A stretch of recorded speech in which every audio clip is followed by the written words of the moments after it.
abgekriegt oder die Faust, ja, 2-3 Mal, bis er zusammengesunken ist. Ale lem adanu iter ba hanish ba lem adan ba musba lem adan iter lasal zawi am khastnu zorm law afratana da ka hinabum ishan pebkam lanau Berlin la Almania. Seine Opfer schleppt er in einen Wald. Marquardt ist bekannt für seine Skrupellosigkeit und Brutalität. عليهم كابرة بناو بانك بولا عندنا آفرتانا به تندوتيجي كانيوا أو آفرتاني أجر بيت وسرنزي مشتركاني الرانة شابايا أو شتي نكر باك مشتركاني نويت أجر هادبا ومشتركاني كداتن بو ملهاكان أجر هادبا وشكايتان للاي أما كربا قد بأم آفرتا باجني لقلمانا يتر أم آفرتي أبرد بو غاباتكان لغاباتكان يتر أي بسطوة لدانا تشيزور بو هزو توانای که هیتی زوزوی لآفرتکان ادا زیگه لوش بزاین سیلی اکرد. Also ich habe den da richtig fast körperlich ja, malträtiert, so richtig kaputt gehauen, ja. Oder eben so ja auch, ich sag mal, ein paar Gliedmaßen gebrochen durch die Schläge oder so, ja. Und ging dann so weit, dass ich wirklich ein Messer bei hatte und eine Geflügelschere und dann praktisch da so reingerützt habe, sagen wir hier eine Nase oder ein Ohr schon ein bisschen aufgeschnitten habe oder einen Mundwinkel.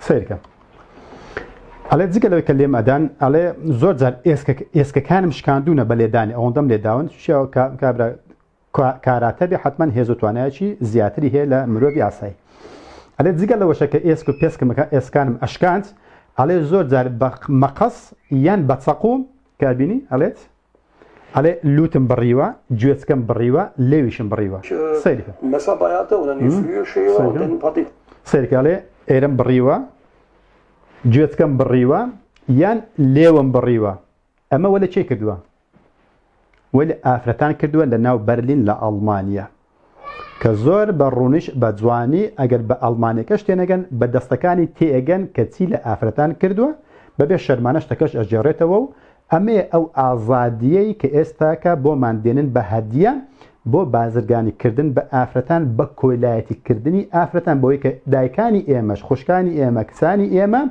ولاتانی مسلمانانش به همان شیوه که ام آفرت داماوی که ام پیاو وایلی کردوه به همان شیوه بازرگانی پیاو بگریتنو و حکمت زریبی لیور بگرید لولا شوا مافیای کن بس جوانترین سیار هاتو صوب کنو لیدان و کتانه چی زور و نشویر شکایت بکن و اگر شکایتش بکن بگومان هیچ یاسایگ نیه که ام آوانا غرامه بکاتنو و وان لی بکات که دادکاریان بکات.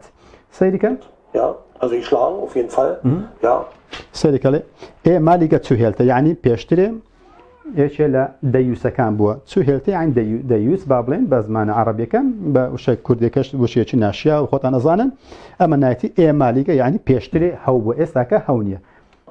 Und natürlich auch so auch verbal, ja, wenn man sowas was denn? Ja, so على بوشي ويقسم قال كذن يعني قصي احتيادي روجانه كاجر داوا كارش انها بيا يكسر بسري ده هاوار اكردنو اي قلتي und natürlich auch so auch verbal. اما الشوازي قسكرنا كيبو Ja, so ja, wenn بوشي ويا zusammengezockt und سرقل افرتان كردوا او افرتان كلاي خويدانا بو ليش فرشي weggekommen, das heißt, wenn eine Frau على هيت افرتك لبدست مش قطاري نابو على سيدك mich verlassen wollte, ja, dann habe ich gesagt, was willst du denn verlassen? Du willst mich verlassen? Du bist voll wahnsinnig.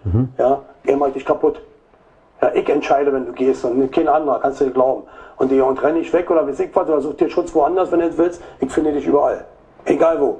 سيدي على اگر افرتك ويستي باي من بزي بيالد لملها كان يعني واصل كاركي بيني البيموت تو اتي من بزي بيالد ليره برويت على كميش لدانش باش اخوت لها ما كانت لهر زيغايق بيت الدوزموا رزقار بون لدستي من نيه ايقال فو واش علي حل لهر زيغايق من الدوزموا كما في انا هم يتريش ناس ام افرت الناس تتو مقال اللهم لزيغايق بستولاتي تشيترا بوش يعني بزربوني عن زور زحمه افرتش داما بو شويه بس يعني بي ايشك بدوزيته وتازه فري ويشبوا والحاصل ضروري نفسيه وان هم يعني تيكتن